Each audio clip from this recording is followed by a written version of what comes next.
I'm Elizabeth Hunterton, and this is Compassionate Las Vegas, the podcast.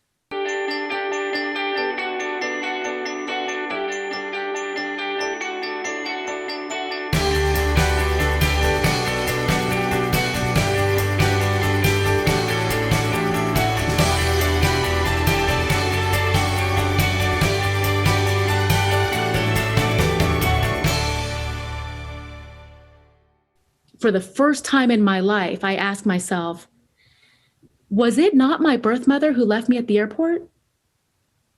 Because every headline my entire life has said birth mother leaves baby at the airport. Like, it's one of the few facts I have. So now that just dismantled the little tiny bit of identity I have, shattered.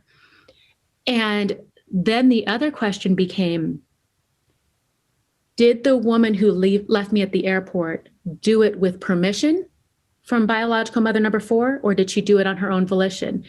Because if she did it without permission, that is kidnapping. And there is no statute of limitations on kidnapping. Because I was likely born in California and she took me to the Reno Airport in Nevada, now we have trafficked a child across state lines.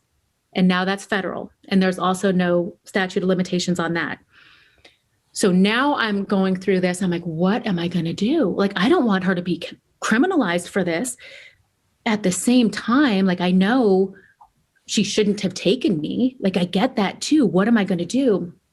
So I decide to reach out to number 5, the woman I think left me at the airport. So up until that point, Will, I had thought that this process was harder on my friends than it was on me, because people would ask, like, how are you feeling? How are you doing? It's like, guys, I'm good. Like, I've had my entire life to be prepared for this. And then when it came time to write the letter to number 5, I knew that day, this was not harder on anyone on this planet than it is on me, because that process gutted me. It was so indescribably painful. And so I Googled, how do you write a letter to a biological relative? And surprisingly, there were a lot of websites that had all of this advice, like, don't say you've had too good of a life, because then they'll feel resentful. Don't say that you've had too bad of a life, because then they'll feel guilty. Don't say that. And so I was trying to follow all these rules, and I was like starting to have a panic attack, because it was just so many rules, and I felt really confined by it. So I sent a text to my friend that said, hey, she had recently reunified with her biological aunt. And I said, hey, when you wrote a letter to your aunt, was it this? Was it that? Was it this? And thankfully, she recognized a cry for help, because she called me immediately. And well, those tears came from so deep inside, I just lost it. And I was screaming, and I was like, I get it. I might be the worst thing that happened to somebody. I might be the worst mistake, their biggest regret. And I'm a good person, and none of that may matter, because at the end of the day, I could ask this one. I don't ask them for anything. The one question I have, are you my biological mother? She may not even think I'm worth a response. Yeah. I'm not even worth a freaking response. And that reality pained me so deeply. And I'm crying and I'm yelling, and my friend just lets me pour out the pain. And I said, I get it. Like, simply because I didn't die the day I was born, I can bring enough shame to destroy a family. I get it. I want to back up just a moment to your friend, because I don't want to rush past that part. In that moment, she supported you by listening. What else did she offer to you? She first let me just pour out my pain in a judgment-free, safe zone, even though it was illogical, even though it was irrational, not factual, and pure emotion. She let me just pour it all out. And then she gave me the dose of reality that I needed, that changed my life. She said, listen, you're a badass. You're the strongest person I know, the most powerful person I know. And I was like, okay. And she was like, and even so, you do not have the power to bring shame. And I was like, say what now? She said, you don't have that ability. Their shame is their choice, just as your shame is your choice. You do not possess that power to bring shame. You're just not that powerful, sweetie. And I sat there for a second and I was like, oh my gosh, you're right. And I reflected on that for some time. And I realized, with shame, I was molested by my babysitter's daughter for the first time when I was 5 years old. And she had told me if I told anyone what would happen, I would be taken to another airport and I would never see my parents again. And so at 5 years old, I was just that kid that was strong enough to pick up shame and scared enough to put it on. And where most people put on shame to protect themselves from hurt, to put on armor to protect, they put on armor to protect themselves from shame. I picked up shame and I wore it as armor. And what it did for me, shame justified every trauma I ever experienced. It convinced me that I deserved to be raped when I was in college. It convinced me that I deserved to be molested. It convinced me that I was so unlovable, my own birth mother left me at the airport. Like it gave me this narrative that really made me, and I don't want to say that I was immune to pain because I wasn't. I just made it so small that I could justify it and just move on with my life, even though that wasn't healing, that wasn't helpful. And it took years for me to unravel a lot of that. But that night, and it was September 13th, and I remember it like it was yesterday, I sat just on the other side of this wall on my balcony and said, I'm putting down shame. I'm taking it off. It has hurt and been painful for so long, and I pretended it fit. I pretended I deserved to wear it. Sometimes I shined it up really nicely to look like courage. It's just shame. And I'm done wearing it. I took it off, I put it down, and I have not picked it up since. And that night, I remember asking myself, what if she doesn't answer me back? But the response was so different because shame was not the one answering it. It was one of the top 3 most powerful moments of my life, so transformative because it was that moment that made me unrecognizable from September 13th to September 14th, a completely different human being. And while I was hopeful and I had no shame, I still live with PTSD, anxiety, and depression. And that triggered me to profound depression. And I was depressed for, I think it was 44 days, 44 days in the bowels of depression. And I gave myself a lot of grace for the first time in my life.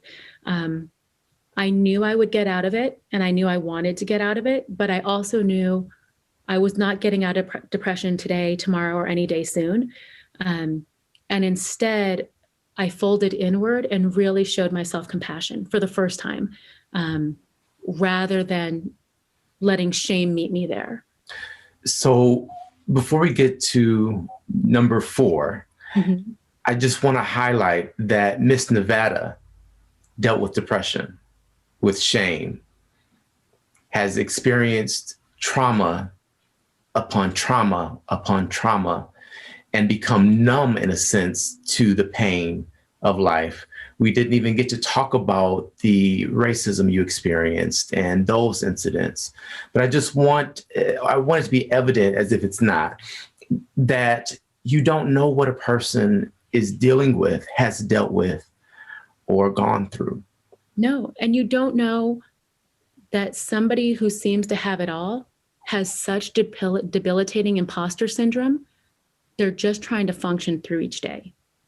I mean, my imposter syndrome up until, I would even say now, I have hints of it, but I think that people, you're right, they put a crown on my head and everybody thought I had the confidence or even the ability to see the reflection everybody else saw. I knew too many ugly things that had happened to me and bad choices I had made and mistakes. And I had this narrative and this shame and these mental illnesses. And that's why I always tell people to be kind, because kindness is no one's trigger. And any one of those 44 days when I'm in the bowels of depression, the kindness from somebody makes the difference between an unbearable day and a bearable day. And that's the power of kindness. And it was the kindness of a stranger that rewrote my narrative. You know, like, you just never know what your dose of kindness can do to somebody. It can change someone's life. It can save someone's life. It can keep that person out of bed. And that was really what happened. It was, you know, when I would get out of bed and I would convince myself to go to the park or take a walk, somebody saying good morning would convince me, like, okay, well, maybe we'll take another walk tomorrow and maybe somebody else will say good morning. You know, like, just these little, because what kindness does and compassion does is it lends your strength to others. And sometimes that person is so depleted and has none left of their own that your little loan, just your little allocation of strength will get that person through until the next one. And I was so grateful. But also, I think what was really beautiful is that for the first time, shame didn't treat my depression, self-love did. And for self-love to really take the reins and meet me there and allow me to extend grace to myself, and had a very different narrative than shame does. It was, that to me was one of the most beautiful. And it also gave me permission to ask for help. And I reached out to a lot of people who helped to get me to where I needed to get out of that well of depression. I love that you said shame didn't treat the depression this time. It was self-love. Yeah. That's big. It was, and I've always told people, you know, with depression and anxiety and PTSD, like, it does feel like at any given moment, I'm inches away from a well, a really deep, dark well. And you might be able to look into it and say, like, wow, that's really dark and scary. But that bottom 10 feet is reserved only for me. I'm the only person that can get down there. And it's slick and it's scary and it's sad and it's dark. And that's where my nightmares live. And the walls are smooth. And I know that if I can just reach 10 feet 1 inch, there's a hand grip, there's a rope, there's somebody waiting to pull me out. But my responsibility is to get out of those bottom 10 feet. And I'm the only one who can do it. And sometimes I can parkour my way right out of there. But there are days like this where I know I'm just going to have to sit at the bottom of the well and regain my strength and rest and be still and forgive myself and forgive others and stop waiting for apologies that may never come, whether I'm owed or not. And I did that for 44 days. I sat in the bottom of that well, knowing we're going to get out, but not today. Yeah. It's not going to happen today. And I wasn't as wounded because I wasn't down there by myself with shame for 44 days. Usually shame would do quite a number on me down there. But I reached the 10 foot 1 inch on the 44th day, and I was okay. And I had healed, and I had really sat with a lot of emotions that I would usually try to fast forward by, or walk around or avoid or negate or, you know, ignore or diminish. And I sat with each one of them, which was really important. And so, yeah, that was just a very different experience, being in the well with self-love rather than with shame. Yeah. Thank you for sharing that. That's powerful. Thank you. All right. So number 4, we've been waiting with bated breath. So I get out of the well. I get out of this well, and I handwrite the letter, untethered by shame. I write the letter to number 5. And I ask her the question, are you my birth mother or are you my aunt? And I meant to send it certified mail. I forgot. I put it in the mailbox and I was like, oh, whatever. Just get closer to her and further from me. And a few days later, I feel it. And I was like, they got the letter. And because there was the weight of her world on my shoulders, the confusion that wasn't mine. And a few hours later, I get this text message. Hi, Elizabeth. It's me. I'm your cousin. My mom got your letter. And I was like, your mom got my letter. Your mom is 5. Okay, you're my cousin. It's 4. It's 4. I knew it was 4. I knew it. And so she was like, can you talk today at 3:30? And I was like, yes, I can. And so anytime I have a conversation with a biological relative, I go in my closet and like I have my little setup. I sit on the floor and it's just my safe place. I'm not making a case for normalcy. It's just what I do. Hey, Moira Rose does that, so you're in good company. Yeah, who am I hurting? So I was sitting in the closet, ready for our conversation, and she writes to me, so we knew my aunt had a baby and that she had given up for adoption. This is the first we're hearing about the airport, though. And I was like, what? Your mom is the one that left me at the airport. And she was like, no, she's not. And I say, wait, but if your mom didn't leave me at the airport and 4 had short hair, what's going on? And I said, well, I know there's no record of me at a hospital. She's like, that's not true. We have your birth certificate. What? Wow. What? In that, I remember I was sitting there and I was like, what is this parallel universe? And I was like, okay, don't look crazy. Don't act crazy. Your entire world right now is flipping upside down. Like, just stay steady. And I was like, wait, I'm sorry. I think it sounded like you said you had my birth certificate. And she was like, yeah, I think there's one around here somewhere. And I said, you know what day I was born? You know what decade I was born? You know where I was born? All of these unicorn questions I never thought I would have an answer to.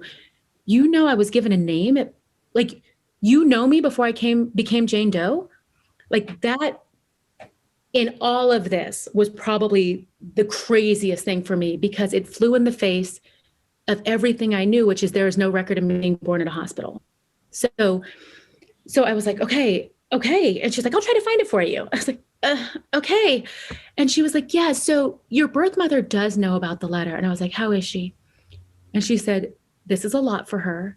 She has never told a soul this secret in 40 years. We're all getting together as a family tomorrow. And I was like, oh my gosh. And I said to my cousin, I said, can you please do me a huge favor? And she was like, yeah, anything.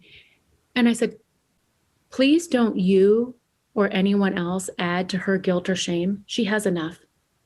Everything she possibly could have wanted for me, I've had.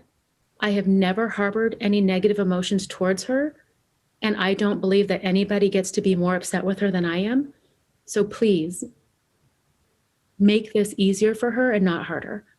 So my cousin starts crying. And she was just like, how do you have so much compassion to her? And I was like, I've never had anything but compassion for her. Everything she wanted, I have.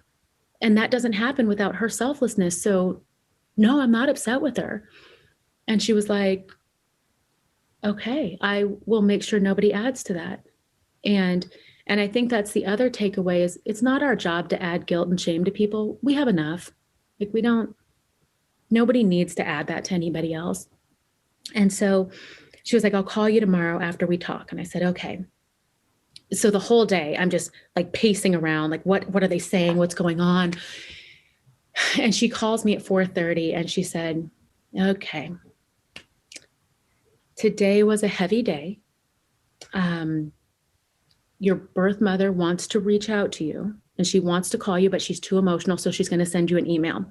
And I said, okay. So at 6:21, I get this email and it says, I knew this day was coming and this issue might arise. My father was very cruel to me and would have been so much worse to you. I also knew I didn't have the mental, emotional, physical, or financial ability to care for you the way I thought you deserved. So I gave you to my roommate. Again, I've been casting this story my entire life. Never casted a roommate with long black hair. Yeah. And I was like, okay, your roommate, all right. And like before I could even process that, she closes the email by confirming probably my worst fear, the fear that has brought me to panic attack more times than I care to admit. Just one outcome I was not okay with. One so painful, like I can't even talk about it.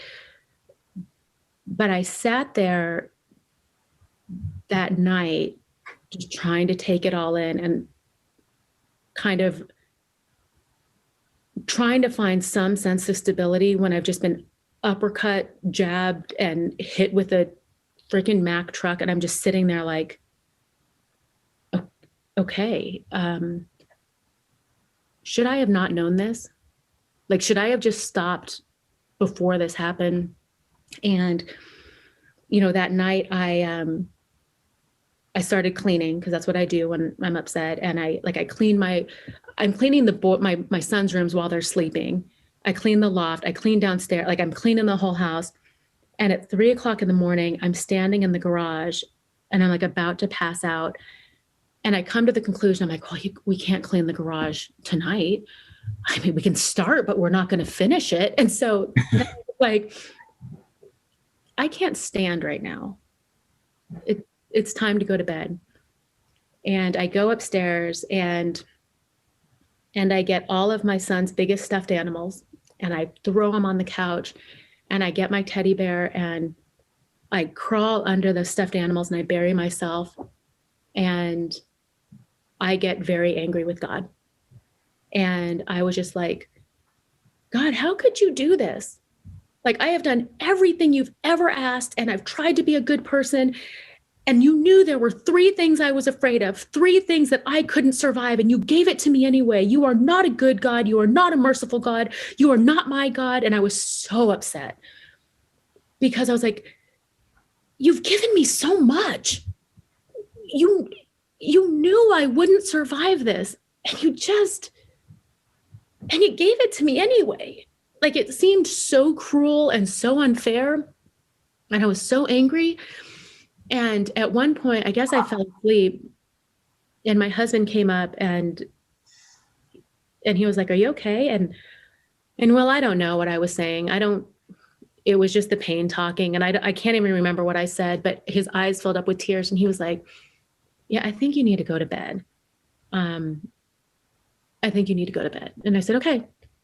And I came upstairs and, I called my friend, and everybody I talked to that day had to hear me talk from my deepest, darkest depth. And, again, I know PTSD, so I know fear, and I struggle with depression. So I know sadness.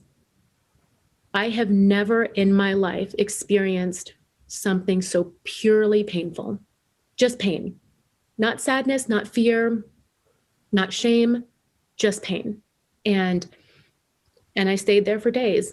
And there were so many times I looked at that outcome that I have feared my entire life. And I looked in the eye and I would think to myself, I have been afraid of you my entire life. You have scared me to the point of panic attack without warning. But here we are, and you're not scary. You are the most painful thing I have ever experienced. And I hope I survive you. But I don't know that I will, because the pain was that powerful. Yeah. And I knew, it wasn't like the well, like where I knew I could get out. It was, I hope I do. And if I don't, maybe that's okay too. I don't know. And after 2 days in bed and poorly timed, I pulled out my adoption paperwork because I'm an emotional cutter and figured, well, let's go ahead and pile it all on. And I pulled out my paperwork and I was looking through it. And I saw the letter where my parents had gotten approved to be adoptive parents. And they had gotten approved the month before they got me. And in their approval letter, it says, due to the overwhelming desire to adopt children and the shortage of adoptable children, it will be 3 years, upwards of 36 months before we send a social worker to your home to deem if you would be appropriate adoptive parents. Upon approval, 36 months from now, it will be another 18 months before you will receive a potential adoptive child. And so I was looking at that and I said, how did they bypass a 4.5-year waiting list?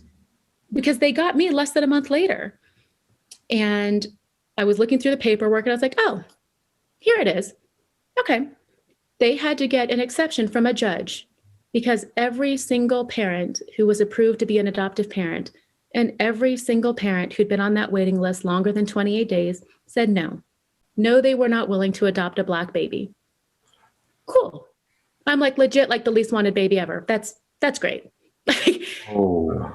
And so when you saw that, did that further deflate kind of your emotional state, or how did you feel with that piece? It just added to the pain.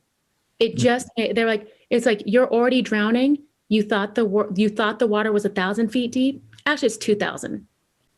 And that's all I could do. And I was like, okay, your own mother didn't want you. Neither did anyone on the list.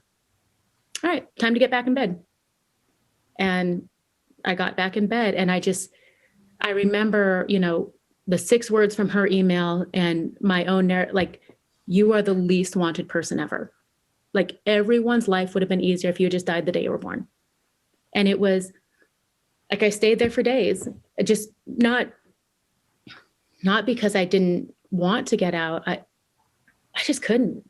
Like, it was just so painful. To put this in context, this isn't something that happened before you had your sons. This isn't something that happened before you got your crown or before you've done the work that you've done and gotten your accolades. This is recent. So you felt unwanted in spite of having all of these people, things, attachments that most people would derive worth from. Oh, yeah. And it was so, the magnitude of it all was so big, nothing else was on my radar. My sons, nothing. It was, wow. And not shame, just like, okay, this is what it is. A whole list of people didn't want you. Yeah. So when you talked to your actual birth mom, what was the first words that you said or that she said? How did that part happen? So a few days later, I decided to get out of bed and leave my house and meet with people, and had a conversation with my birth mother's sister and my biological father, my new cousin, and just kind of started to address what she had said in her email. And what I ultimately concluded was, I don't know that I agree with her, and I don't know that it's actually true, but it's her truth, and that's okay. Nobody else seems to think that it is true, and that's okay. And I said, so I'm just going to give her space truth without judging her, allow her to be exactly who she is. I'm going to be exactly who I am. My biological father is going to be exactly who he was. And we end up exchanging emails back and forth, my birth mother and I. And I just said, my first message to her was like, for what it's worth, I've never harbored any negative emotion towards you. And I want to thank you because I've had the most beautiful life anyone could possibly hope for.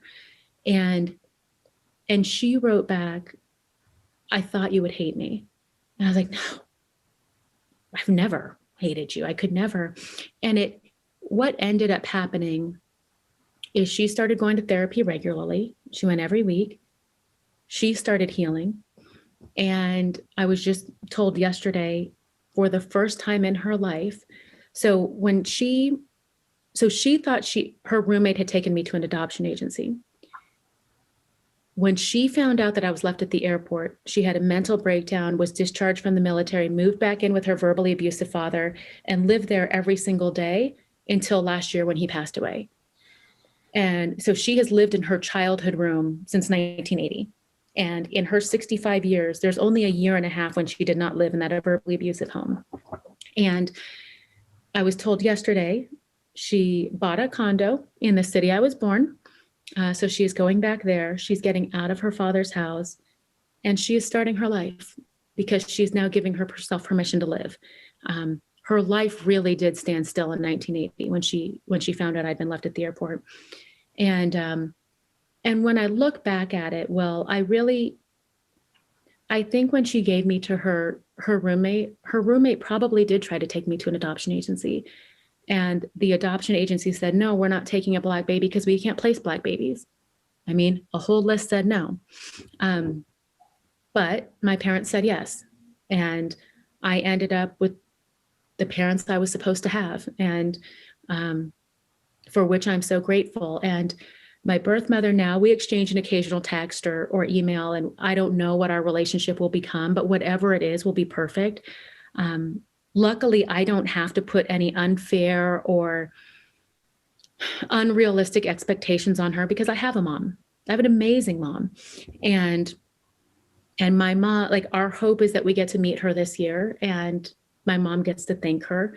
And I get to give my mom that gift, and the two of us get to give my birth mother the healing that she needs. And it's really beautiful how it's kind of flowed through all three of us so perfectly and so beautifully. But in the end, it's this really, most people don't get a story this riveting with so many twists and turns without having a villain. And here I've been given this crazy, interesting, fascinating, beautiful, villainless story. And how lucky am I, that I'm on the other side of it now, and I can see the perfection in all of it. And everything had to happen exactly the way it did, when it did, how it did, why it did. And now that I'm on the other side, I can say I've been given this perfect story. Perfect on so many levels. I get this perfect birth mother who doesn't threaten any of my mom's insecurities, and my mom deserves that. She gets to know that I've had an amazing life, and everything she ever wanted, I got. So she made the right choice. She marvels, because she's a little awkward. Like, her mind just doesn't work the way that most people's does, but she has a very good heart. And she has said, she was like, I never thought anything to do with me would have beauty and eloquence and accomplishment and a success. Look at you. Like, the fact that you could come from me. And everyone in her family was like, I can't believe 4, huh? And so for her, it's also redemption. Yeah. Like, look what her daughter has accomplished. And it's all so beautiful. And then the cousin who'd reached out to me, we talk a couple times a week. Like, we just adore each other. And I got Thanksgiving with biological mother number 1 and 2's family, and I got to see them. I mean, through this journey, just so much acceptance and beauty. And I mean, again, this perfect story, so incredibly painful. And I haven't the words to describe the pain of it all. And I just remember my friend would say, like, so how do you feel? And I was like, all of it. I feel everything, every emotion that's ever been felt. I feel it. And she was like sorrow. Yep, that's there. Relief. Yep. Mm-hmm. Happy. Yeah. All of it. Every emotion under the sun. Yes. I feel it on steroids. I can't name all of them. I'm not familiar with everyone. But yeah, they're all there. All of them. But more than anything, so grateful. So incredibly grateful that this crazy story has the beauty that it does. It's just, in a million lifetimes, I'll never know what I did to get this story. It's like, what a blessing. We can leave it there. Thank you. Thank you so much for joining the podcast today and for sharing your story. Thank you. So many lessons. I mean, we'll have to dissect this for years to come. It's so many great pieces in there, and your transparency and your strength and vulnerability. There's strength in vulnerability. So thank you for all of it. You say you feel all of it. Well, I think we're feeling a lot of it, if not all of it at this time. So again, just thank you. No, thank you so much. I appreciate the opportunity. And I appreciate for the message that you share with the community. I think it's more needed than ever. Coming up on Compassionate Las Vegas, the podcast. So all of this is my process for me to stay grounded and for me to acknowledge that I'm human and that I have emotions. At the same time, I'm intentional about staying true to myself.